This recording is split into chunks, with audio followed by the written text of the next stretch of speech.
본 방송에서 제공하는 투자 정보는 투자 판단에 대한 조언입니다. 방송에서 제공하는 주식의 가치, 가격 상승 및 가격 하락에 대해서는 방송사에서 보장하지 않습니다. 오늘의 헤드라인 뉴스입니다. 뉴욕 증시에서 주요 지수는 중국 경기 우려와 미국의 금리 상승에 대한 부담이 겹치며 큰 폭으로 하락했습니다. 뉴욕 증권거래소에서 다우지수는 전장보다 1.35% 하락한 25,360.82에 거래됐습니다. S&P 500 지수는 전장보다 1.45% 하락한 2,768.43에, 나스닥 지수는 2.03% 급락한 7,487.43에 거래됐습니다. 오펙이 내부 보고서를 통해 국제 유가가 추가 하락할 것으로 예상했습니다. 오펙은 보고서에서 계절적인 정유 수요 감소가 원유 재고 증가를 촉발할 수 있다면서 미국 원유 생산이 증가하는 추세 속에서 재고가 증가하면 향후 시장의 약세 재료가 될 수 있다고 진단했습니다. 오펙은 또 미국과 주요국의 무역 분쟁이 내년 원유 수요에 대한 불확실성을 더 키우고 있다고 지적했습니다. 지난 9월 미국의 경기 선행지수가 0.5% 상승했습니다. 월스트리트 저널이 집계한 시장 전망치도 0.5% 상승이었습니다. 선행지수는 8월에는 0.4%, 7월에는 0.7% 오른 바 있습니다. 컨퍼런스 보드의 한 관계자는 경기 선행지수는 9월에 더 개선됐는데 이는 2019년을 앞두고도 미국 경기 순환이 강한 상승세를 유지하고 있다는 점을 의미한다며, 하지만 선행지수의 개선 속도는 최근 몇 개월간 다소 둔화됐다고 덧붙였습니다. 중국 인민은행의 9월 외환 순매도액이 20개월 내 최대치를 기록했습니다. 중앙은행인 인민은행은 지난 9월에 1,194억 위안을 순매도했습니다. 전달에는 24억 위안 매도해서 대폭 늘어났습니다. 월스트리트 저널은 중국의 자본 유출 압력이 커지고 있음을 보여준다고 지적했습니다. 9월 말 기준 인민은행의 총 외환 매입 포지션은 21조 위안을 넘게 기록해 2개월 연속 감소했습니다.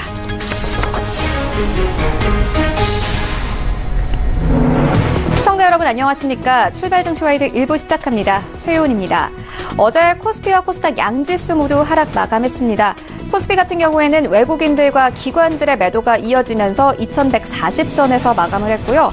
코스닥 같은 경우에도 외국인들과 기관들이 매도하면서 730선에서 매도 마감했습니다. 10월 한 달 들어서 외국인들은 2조 원 넘게 매도를 했습니다. 이런 상황에서 뉴욕 증시에서 3대 지수는 모두 하락 마감을 했는데요. 이런 시장 상황 오늘 함께 살펴보도록 하겠습니다. 네, 먼저 글로벌 시시각각 시간에는요, 세계 자동차 시장의 변화가 예상되고 있습니다. 폭스바겐과 포드서의 합병설이 제기가 되고 있는데요. 세계 자동차 시장을 장악할 수 있을지 함께 살펴보도록 하겠습니다. 네, 이어서 WTO 사무총장은 다시 한번 무역 분쟁에 대해서 언급하고 나섰습니다. 세계 경제 둔화까지 언급을 했는데 함께 살펴보도록 하겠습니다. 이어지는 라이브 매매타임에서는요, 한국은행이 기준금리를 동결하고 경제 지표가 좋지 않은 상황에서 이 동결 결정을 내린 것인데 앞으로 인상 시기는 언제쯤이 될지 함께 살펴보도록 하겠습니다. 네, 이어서 이 실적이 부진하고 하락장이 계속되는 상황에서 실적 개선 종목들이 주목을 받고 있습니다. 10월 한 달 사이에 기관들은 삼성전기를 가장 많이 매수했습니다. 함께 살펴보도록 하겠습니다. 출발 증시 와이드 1부 지금 출발합니다.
시장의 중심이 되는 이슈를 꼼꼼하게 체크합니다. 글로벌 시시각각 시간인데요. KTB 투자증권 이성훈 과장 전화 연결되어 있습니다. 안녕하세요. 네, 안녕하십니까. 네, 먼저 첫 번째 이슈부터 시작을 해보도록 하겠습니다. 미국 포드와 이 독일의 폭스바겐의 합병설이 제기가 되고 있습니다. 전문가들은 이 둘의 만남을 이상적인 결혼이다 이렇게까지 표현을 하더라고요. 미국에서 강한 이 포드사와 또 남미 그리고 아시아에서 강한 폭스바겐이 만나면 세계 자동차 시장의 변화가 좀 있을 것 같은데요. 어떻게 보십니까? 네, 미국 3대 자동차 업체 중 하나죠. 포드와 독일의 폭스바겐의 합병 가능성이 지금 제기되고 있습니다. 만약에 두 업체가 합칠 경우에 세계 자동차 시장을 장악하면서 큰 어떤 지갑 변동을 줄 것으로 지금 예상이 되고 있는데요. 우선 두 업체가 최근 소규모 합작 문제를 논의했지만 이들이 직면하고 있는 생산 및 그런 시장 확장에 대한 한계를 감안할 때 더 큰 계획을 논의했을 것으로 추정하면서 이 공동 프로젝트뿐만 아니라 합병 가능성도 있다고 지금 보도가 지금 외신 통해서 나오고 있는 상황이고요. 우선은 자동차 전문 뉴스 사이트죠. 오토라의 다TV의 전문가들이 좀 얘기하는 부분은 우선 뭔가 크게 형성되고 있다라는 부분을 언급하면서 두 업체 간의 합병 조짐을 좀 추정했습니다.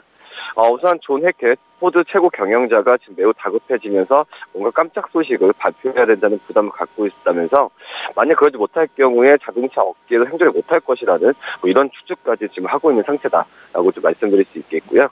2년 전으로 봤을 때도 세계 최대 자동차 생산 업체가 바로 폭스바겐이었는데요.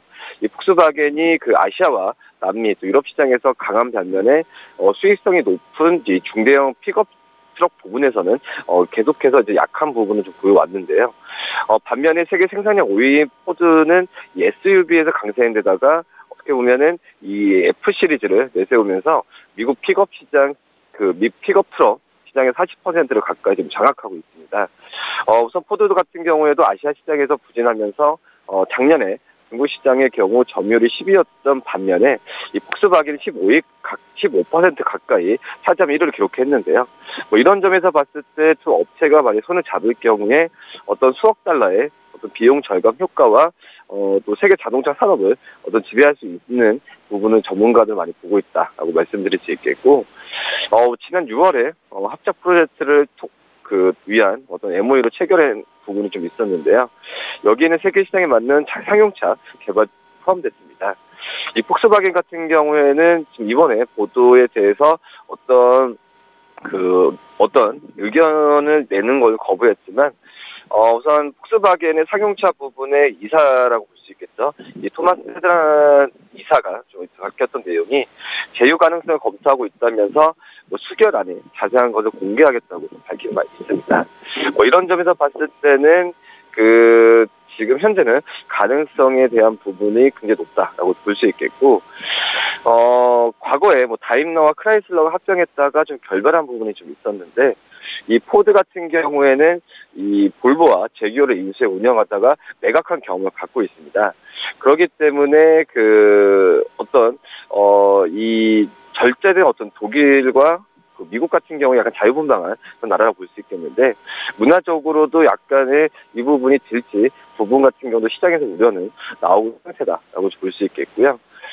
하지만 폭스바겐 같은 경우에는 1995년까지 남미에서 합작 벤처 사업을 좀 했던 부분이 이 포드랑 했던 부분이 좀 있었는데, 당시 관련자들이 오늘날 최근에 지금 폭스바겐 핵심 역할을 좀 하고 있기 때문에 문화적인 차이나 이런 부분에 있어서는 문제는 없을 것이라는 의견도 있는 상황이라고 좀 볼 수 있겠고요. 어떤 포드를 통해 지금 폭스바겐도 미국을 비롯한 세계에서 시장 확대 기회가 생길 것으로 좀 보고 있으면서 우선 포드가 좀 이번에 좀 결정을 좀 하는 부분이 성사될지 안 될지 부분을 좀 가늠하지 않을까 좀 판단이 되고 있습니다. 지금 포드는 지난 8월이죠. 무디스로부터 신용 등급이 그러니까 그 전에 신용 등급이었던 정크보다도 한 단계 바로 위까지 좀 하락한 모습을 좀 보여주었는데, 지금 폭스바겐 주가가 지금 계속 떨어지고 있는 포스를 좀 인수하는 것이 현명할 것이라고 지금 하고 있는 현재 분위기라고 좀 볼 수 있겠고요. 그렇기 때문에 포드가 다급할지 다급한 부분인 좀 그나마 좀 있겠지만은 아무튼 포드의 결정이 제일 중요하지 않나 이렇게 보입니다. 네, 과장님께서 이 포드의 신용 등급이 하향 조정됐다 이렇게 분석을 해주셨는데 최근에 포드사가 미국의 무역 전쟁으로 인해서 1조 원이 날아갔다 이런 분석이 있습니다. 미중 무역 전쟁으로 인해서 이 시장에 조금씩 영향을 받고 있는 모습인데요. 이에 더해서 이 WTO 사무총장이 긴장이 계속되면 실질적인 리스크가 제기된다 이렇게 발언을 했습니다. 일자리 감소를 크게 우려를 하고 있는데요. G20 정상회의를 앞두고 두 정상들을 좀 압박하는 것입니까? 네, 뭐 약간 그런 측면도 있다라고 좀 판단이 되고 있고요. 우선은 지금 현재 무역 전쟁이 전 세계적으로 경제에 안 좋은 영향을 지금 계속 미치고 있습니다. 우선 장기화 조짐을 지금 보이고 있는 게 미국과 중국 간의 무역 분쟁이라고 좀 할 수 있겠는데요. 도널드 트럼프 미국 대통령이 지금 중국에 대한 무역 적자 해소, 또 중국의 무역 관행을 막기 위한 그런 명분이 좀 있는 상태에서 어떤 2,500억 달러 규모의 중국산 수입품에 관세를 좀 부과한 현재 상태라고 볼 수 있겠는데요. 중국도 이에 맞서서 1,100억 달러의 규모의 미국산 수입품에 보호 관세를 부과하면서 양국 간의 긴장감은 약간 좀 완화될 기미가 좀 보이지 않고 있다라고 좀 말씀드릴 수 있겠고, 이런 측면에서 봤을 때 세계무역기구 사무총장이나 전 세계 경제기구들 같은 경우에도 이 부분을 계속 지금 푸시하면서 두 국가에 대해서 좀 자중하라는 그런 분위기를 많이 좀 내비치고 있는 상황이라고 좀 볼 수 있겠고요. 우선은 전문가들 같은 경우에는 만약 얘기가 지금 국제적인 무역 협력이 완전히 붕괴될 경우에 관세가 급격하게 올라갈 수 있다는 부분을 지적하면서 만약에 그럴 경우에 세계 무역 증가세가 최대 17% 되는 상황을 갖을 수 있겠고, 전반적으로 세계 경제 성장세도 1.9% 낮아질 것으로 좀 우려하는 부분이 있다라고 볼 수 있겠습니다. 이번에 WTO 사무총장 같은 경우에도 이 같은 결과는 노동자와 기업, 지역사회 등이 새로운 환경에 적응하는 과정에서 그들에게 상당한 혼란을 초래할 수 있다라는 부분을 이렇게 좀 언급을 했는데요. 그렇기 때문에 노동시장이나 어떤 기업들에 대한 새로운 어떤 시장 개척에 대한 부분에 있어서 장애물이 될 것이라는 부분을 계속해서 지적을 하고 있는 상태라고 볼 수 있겠습니다. 어떤 불공정 무역 관행에 대한 처벌이 이루어지지 않는다는 지적에 대해서 정치적 해결까지도 나서야 된다라고 했고, 다음 달이죠. 아르헨티나에서 열리는 이 G20 정상회의 각국 지도자들에게 어떤 정치적 해결을 위한 부분을 촉구하지 않을까 이렇게 보입니다. 네, 말씀대로 미국 증시가 좋지 않습니다. 이 가운데서 페이스북이 약세를 이어가고 있는데요. 간밤에도 이 2%대 급락세가 나오기도 했습니다. 보니까 7월 달만 하더라도 217달러 선에서 거래가 됐었는데 현재 150달러 선에서 움직이고 있거든요. 각종 스캔들이 많은 상황입니다. 여기에 더해서 저커버그의 해임안 이슈까지 나오고 있는 상황인데 이런 상황들 어떻게 보고 계십니까?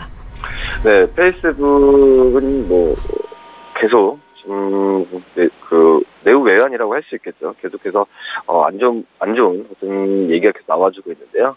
러시아의 미국 대선 개입 의혹 같은 각종 스캔들에 어떤 벼랑 끝에 좀 몰리지 않았나 이렇게 보입니다. 한때 차기 재선 주자로까지 거론됐던 게 바로 이 마크 저커버그 페이스북 CEO인데, 우선은 자신이 만들고 경영 회사에서 좀 해임 위기까지 처해 있는 상황에서 지금 현재는 어떤 상황으로 갈지 부분은 불투명하다라고 좀 볼 수 있겠고요. 지금 현재 뉴욕에 있는 연기금 그런 대형 투자자들이 저커버그 CEO에 대한 해임안을 지지한다라고 좀 밝힌 상태라고 볼 수 있겠습니다.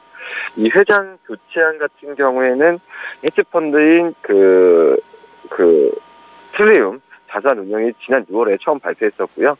이번에는 연기금을 감독하는 그런 재무장관이나 뉴욕시 회계감사관 같은 경우에도 이런 제안에 동의를 했기 때문에 좀 우려스러운 부분은 굉장히 있다라고 볼 수 있겠고요. 내년 5월이죠. 연례 주주총회에서 주요 안건이 될 것이라는 것이 내용이 좀 전해지고 있습니다. 이번 회의만 같은 경우에는 회사의 감시 강화를 위해서 사회이사를 회장으로 추대해야 한다는 내용이 좀 포함됐고요. 개인정보 유출과 또 주가 급락 등이 페이스북의 신뢰를 떨어뜨렸다면서 이런 부분에 있어서 좀 그 해임한 근거를 계속해서 제시하는 상황이라고 볼 수 있겠습니다. 우선 리스크를 제대로 관리하지 못한 부분에 있어서 책임을 피할 수 없다라고 좀 생각이 되고 있고요. 지난 3월에 개인정보 이용 사건인 이 케임브리지 애널리티카 사태가 벌어지는데 최근 사용자가 그 2,900만 명의 어떤 그 카드번호 유출 사건까지 있기 때문에 우선 미국 국민들도 뭐 이런 그 페이스북 CEO에 대한 해임안에 대해서 지지하는 의견을 보내는 것으로 판단이 되고 있고요. 우선은 봐야겠지만은 주주총회가 내년에 열리는 상황에서 이 부분에 있어서 만약에 그 CEO가 해임이 될 경우에 어떤 방향으로 좀 갈지 부분을 계속해서 지켜봐야 되지 않을까 이렇게 보입니다. 네, 말씀대로 이 뉴욕 증시에서 대형 주인이만큼 페이스북 이슈 계속 집중을 해봐야 할 것 같습니다. 지금까지 KTB 투자증권 이성훈 과장과 함께했습니다. 고맙습니다. 네, 감사합니다.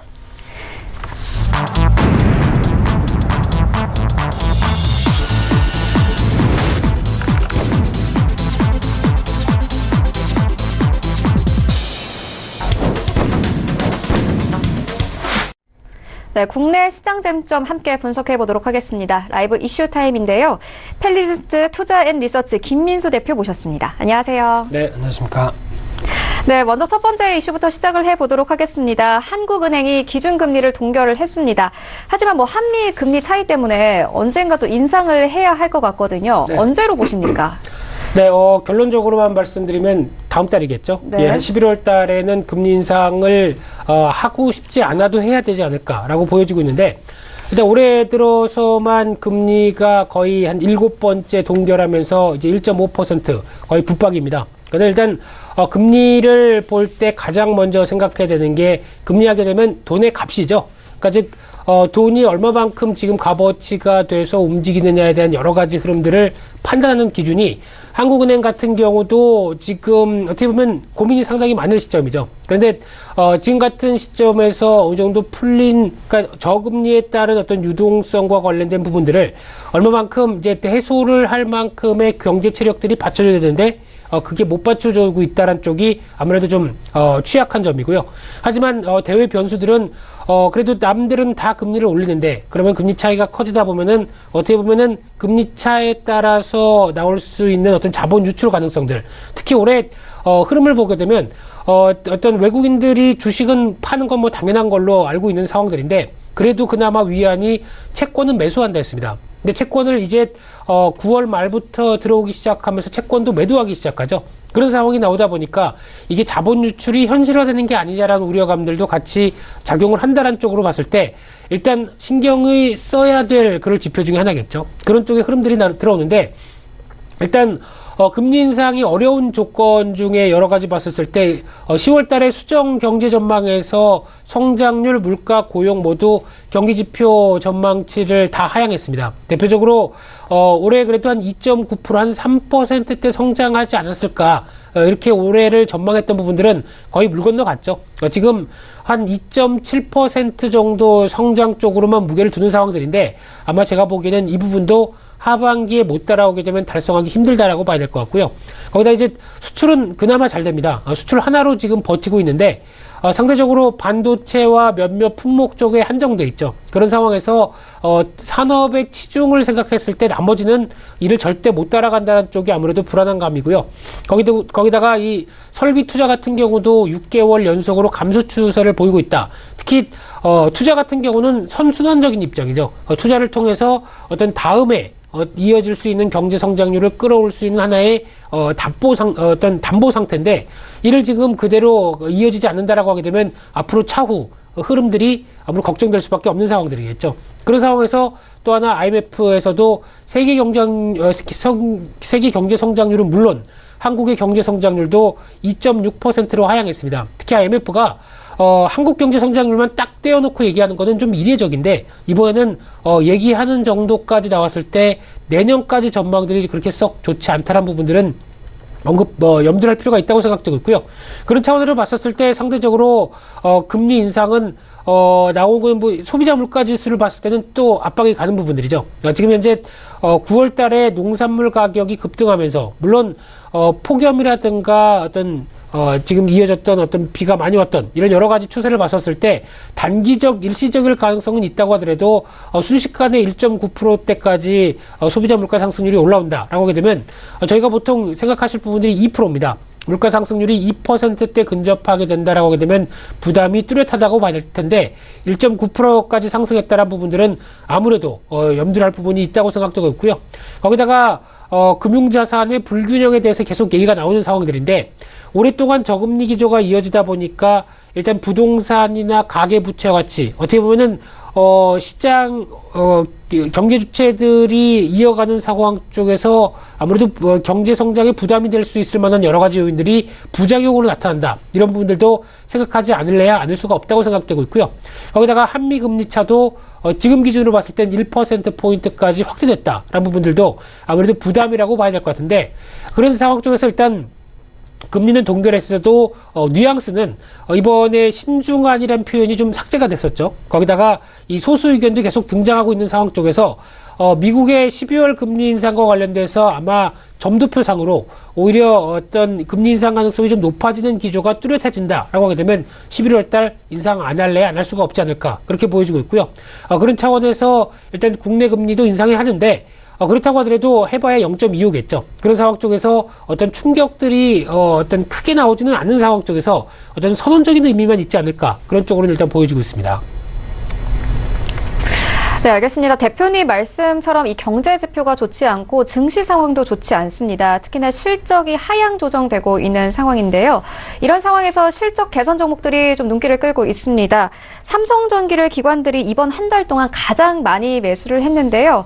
이런 종목들 말고 또 어떤 종목들에 주목을 해보면 좋을까요? 네, 일단 좀 큰 그림을 그려봐야겠죠. 빅픽처를 그렸을 때 일단 올해 상반기에 어떤 그 국내 상장사 코스피 상장사 순이익이 한 70조 원 나왔습니다. 보통 저희가 상장사 평균 영업이익의 순이익의 흐름들을 한 140조, 150조 정도 많이 얘기를 하는 부분들인데 70조 나왔으면 한 하반기에 80조 정도 나와서 150조대를 끌어올릴 수 있지 않을까로 바라보는데 좀 힘들지 않을까 생각되고 있고요.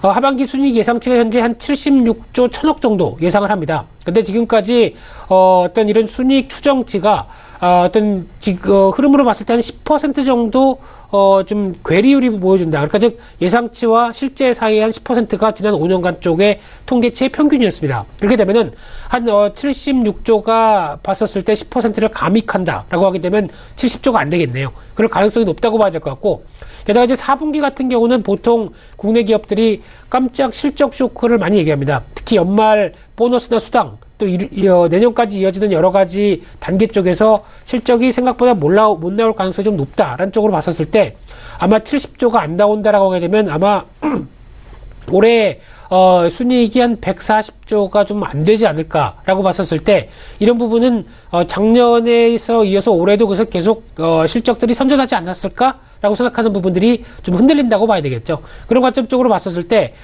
실적에 대한 기대감은 전반적으로 높지 않다라는 쪽으로 보는 게 맞다고 봐야 될 것 같고요. 그러면은 여기서 실적이 변화가 되거나 아니면 상대적으로 실적이 좋아지면은 당연히 눈길이 갈 수밖에 없다라는 쪽으로 보면서 그런 종목들과 흐름들을 계속 주목하는 건 필요하지 않을까라는 관점 쪽에서 그래도 성장세에 대해서 한 축을 담당하고 있는 삼성전기 같은 경우 일단 기관이 최근에 많이 사고 있죠. 그런 차원에서 MLCC 관련된 쪽에서 아무래도 어떤 가격 하락 가능성 때문에 주가가 많이 밀렸다가 이번에 다시 좀 재반등 기조가 들어오는 차원에서 기관의 역할들이 좀 궁금한 상황들인데 일단 외국인들은 직접적으로 매도를 많이 했습니다. 근데 반대로 기관은 매수를 하다 보니까 이런 어떤 수급상의 변화가 좀 뚜렷했던 가운데 그래도 3분기 영업이익이 지금 기준으로 봤을 때 약 한 3천억대 초반에서 3천억대 후반까지도 점칠 만큼 실적에 대한 기대감이 높다라고 하게 되면 오히려 공매도나 그런 쪽으로 매도가 나왔던 부분들이 아마 청산으로 나오지 않을까라는 쪽으로 바라보고 있는 상황들이고요. 그와 함께 또 SK이노베이션도 기관 쪽에서 매수세가 꾸준하죠. 이 정유업황 같은 경우는 상당히 그래도 기대가 된다라고 봐야 될 것 같은데, 대표적으로 지금 정유업황을 끌고 있는 쪽은 아무래도 정제마진 PX 관련된 스프레드 이런 쪽에선 아무래도 정유주를 끌어올릴 수 있을 만한 실적 모멘텀을 갖게 만든다라고 봐야 될 것 같고요. 특히 지금 최근에 유가가 한 단계 레벨업이 돼서 일단 최근 들어서 좀 밀리고 있지만은 이 WTI 기준으로 $70대가 다시 밀려서 약간 우려감은 있지만은 여전히 지금 같은 상황 쪽에서 박스권을 봤었을 때 $70대를 넘나드는 수준 정도까지 계속 이어진다라고 하게 되면 정제 마진이 떨어지지 않습니다. 그래서 정유사들이 봤었을 때 가장 좋은 시나리오는 우상향 쪽으로 완만하게 이어졌을 때 가장 실적이 잘 나올 수 있는 기반이 된다. 특히 정제 마진이 떨어지지 않고 유지가 되는 현상들이 오히려 2분기, 3분기 정도 계속 지속된다라고 하게 되면 가장 좋은 시나리오라고 봐야 될 것 같고요. 이런 기조를 봤었을 때 지금 정유사 쪽을 봤었을 때는 대표적으로 일단 S-오일은 외국인들이 베팅하고 SK이노베이션은 기관들이 베팅하는 움직임을 보여주고 있는데, 그런 측면으로 봤었을 때 정유사의 입장 쪽으로 보게 되면 여전히 3분기 생각보다 실적이 좀 덜 나오지 않았을까라는 쪽을 약간 희석시킬 것 같고요. 3분기도 예상보다 잘 나오고 4분기까지 실적 확장세가 이어졌을 때 특히 게다가 나올 수 있는 배당이죠. 배당 메리트까지 감안한다라고 하게 되면 정유주는 상당히 그래도 지금 상황 쪽에서 사볼 만한 섹터다라는 쪽으로 정리해서 말씀드려야 될 것 같고요. 또 하나 10월 1일부터 10월 18일까지 기관이 순매수했던 종목들의 흐름들을 쭉 살펴보게 되면 10종목이 대표적으로 나오는데 서울반도체, CJENM, 그리고 신라젠, BH, 컴투스, 에코프로, 메디톡스, 퍼알러 어비스, SM, SKC 코롱PI 힘듭니다. 다 읽었습니다. 네. 이 종목까지 10종목들의 흐름들의 특징을 보게 되면 그동안 기관들이 제약 바이오 섹터를 주력적으로 매수했던 부분들이 좀 개연성이 떨어지죠. 지금 2종목밖에 없습니다. 10종목 중에 신라젠 그리고 메디톡스밖에 눈에 안 띄고요.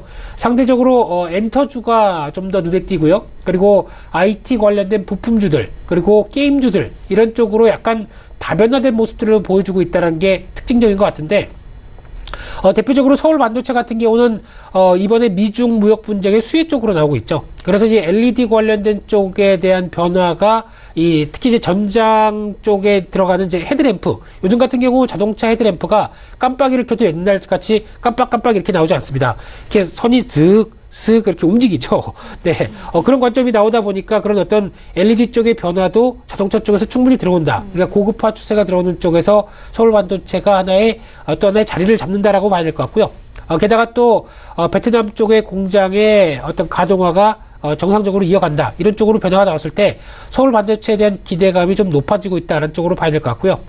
두 번째 CJENM 같은 경우는 어떻게 보면 지금 나오는 엔터주 쪽에서 하나의 축을 차지하지 않을까. 특히 대표적으로 CJ 오쇼핑과 합병을 해서 나오는 여러 가지 변화가 앞으로는 기대된다는 쪽은 봐야 되는데 실적 흐름들을 좀 체크를 해야 될 것 같고요.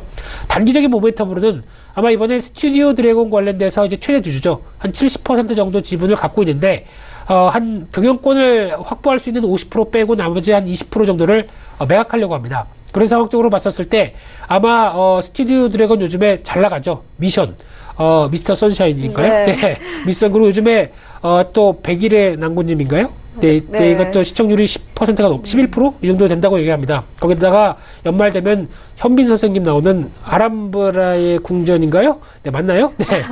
네, 이런 쪽에 대한 기대감도 상당히 높은 상황이다 보니까 이럴 때 기대감이 높을 때 잘 팔 수 있지 않을까라는 쪽으로 스튜디오 드래곤을 바라보게 되면 이에 따른 단기 모멘텀들도 커질 수 있겠죠. 어떤 지분을 팔아서 현금이 생긴다. 이런 부분들도 하나의 중요한 변화가 되지 않을까 생각되고 있고요.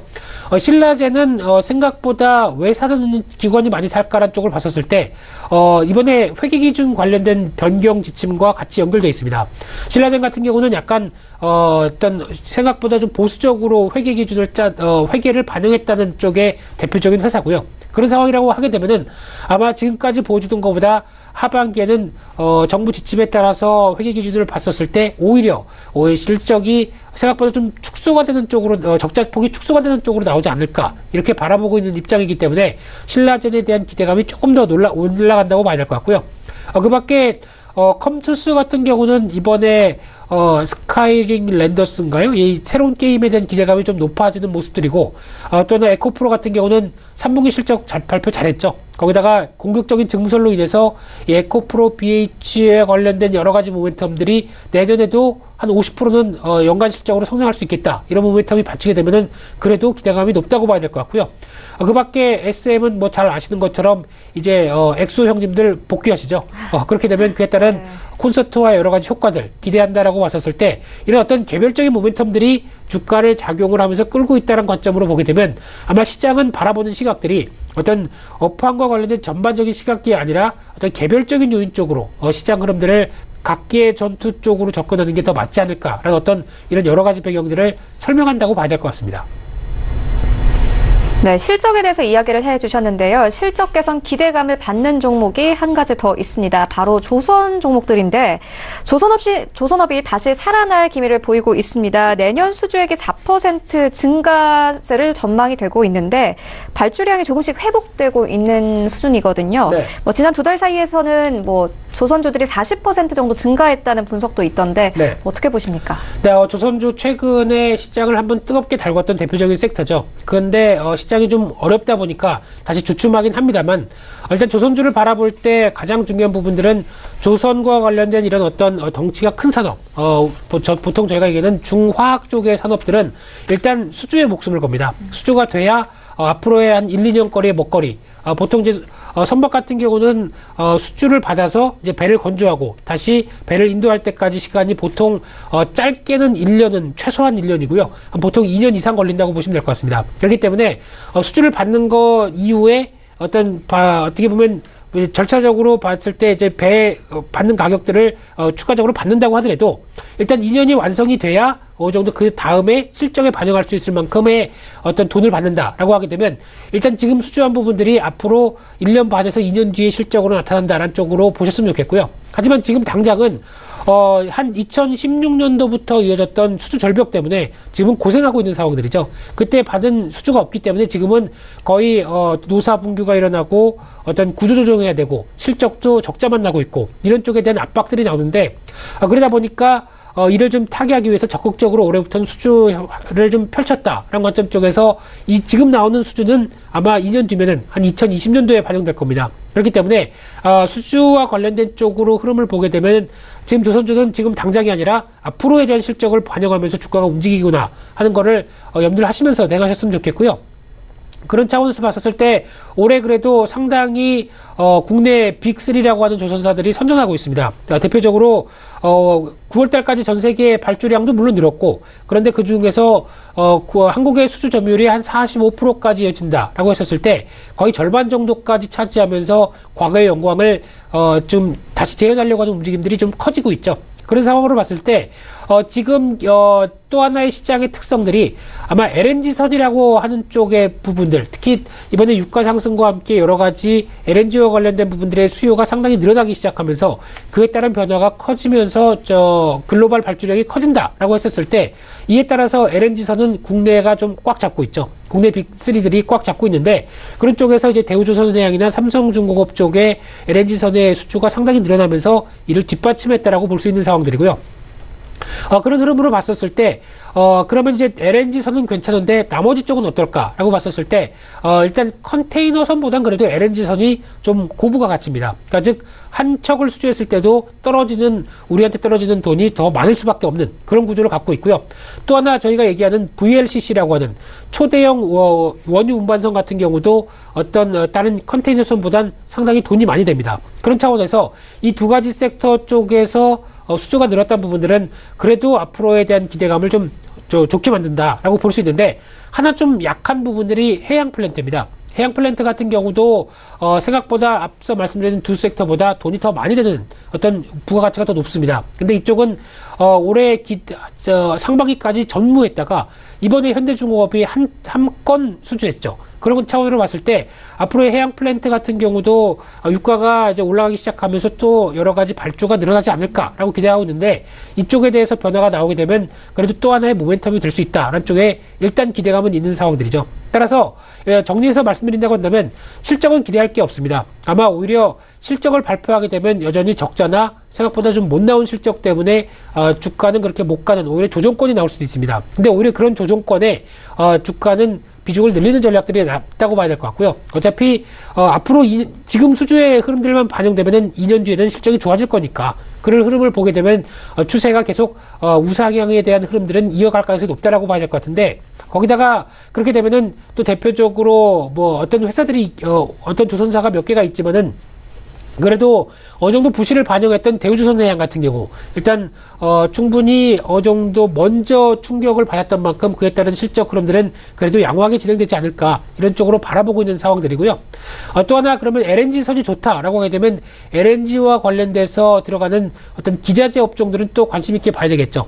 대표적으로 들어가는 LNG선의 운방과 관련돼서 본행제에 쓰이는 한국카본, 이 동성화인텍 이런 회사들 같은 경우는 지금 최근에 주가가 많이 밀려서도 잘 견딥니다. 고점에서 어떻게 보면 박스권을 유지하면서 버티고 있는 상황들인데 거기다가 기관 매수가 꾸준히 들어오면서 버티고 있다는 얘기들은 일단 실적에 대한 변화가 좀 빠르게 나올 수 있겠다는 쪽도 같이 말해주고 있다라고 보게 되면 이런 회사들 같은 경우는 아마 시장 대비 견딜 것이다 라는 쪽으로 초점을 맞추면서 저점 비중 높여가는 전략도 괜찮다고 봐야 될 것 같고요.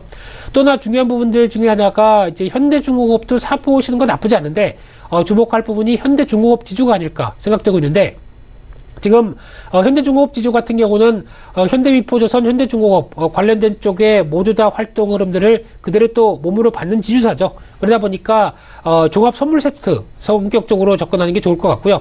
게다가 또 하나 추가적인 모멘텀이 있는 게 내년에 현대오일뱅크가 상장될 가능성이 높습니다. 아마 상장될 걸로 보여지고 있는데 그렇게 되면 현대오일뱅크의 지분의 한 91% 가까이를 차지하고 있는 이 현대중공업 지주 같은 경우는 상대적으로 부각을 받을 수밖에 없겠죠. 그런 차원에서 봤었을 때 이 현대오일뱅크가 또 정유사죠. 그래서 국내 정유사 중에서 그래도 어떤 영업이익률이나 어떤 실적 흐름들을 봤을 때 떨어지지 않는 흐름들을 가져간다라고 했었을 때 조선 쪽 그리고 정유 쪽 두 가지 모멘텀을 다 갖고 있다라고 하게 되면 이런 현대중공업 지주도 지금은 그렇게 크게 안 움직이지만 내년 흐름들 가게 되면 이를 반영하면서 한번 좀 모멘텀을 강화시키지 않을까라는 관점 쪽으로도 주목할 필요가 있는 종목이라고 생각 들고 있습니다.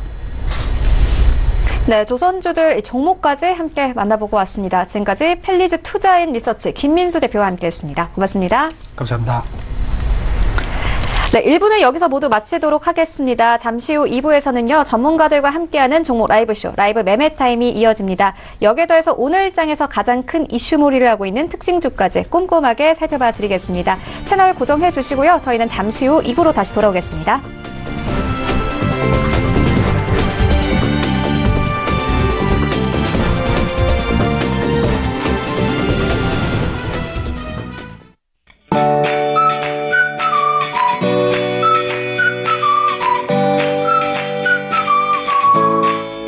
안녕하세요. K웨더 라이프스타일 예보 박유라입니다. 흐렸던 어제와 달리 오늘은 다시 쾌청한 가을 날씨를 되찾겠습니다. 여기에 공기도 깨끗하겠는데요. 다만 날이 여전히 쌀쌀합니다. 아침 기온이 10도를 밑돌며 가을 추위를 보이겠고 한낮에는 20도 선까지 기온이 크게 올라도 찬바람이 종일 불어대겠습니다. 오늘도 따뜻한 옷차림을 하셔야겠습니다. 이번 주말도 대체로 맑겠습니다. 다만 쌀쌀한 날씨가 이어지겠고 일교차가 계속 크게 벌어지겠습니다. 이 시각 위성 영상입니다. 밤사이 복사 냉각이 활발하게 이뤄지면서 내륙 곳곳으로 안개가 짙게 낀 곳이 많은데요. 교통안전에 유의하셔야겠습니다. 오늘은 중국 산동반도 부근에 위치한 고기압의 영향을 받겠습니다. 다음은 자세한 지역별 날씨입니다. 중부지방의 아침 기온 5도 안팎까지 떨어진 상태고요. 추운 날씨에 서리가 내리는 곳도 있습니다. 동해안, 경북 동해안을 중심으로 강풍특보가 내려진 가운데 바람이 매우 강하게 불겠습니다. 남부지방 맑은 가운데 일교차가 크게 벌어지겠습니다. 한낮에 광주와 대구 20도까지 오르겠습니다. 현재 동해 전해상과 남해 동부 해상으로 풍랑특보가 내려졌고요. 오늘까지 바람이 강하게 불면서 물결이 최고 3에서 4m까지 매우 높게 일겠습니다. 다음 주 초에는 비 소식이 있는데요. 월요일 제주도를 시작으로 화요일에는 전국에 가을비가 내릴 것으로 전망됩니다. 날씨였습니다.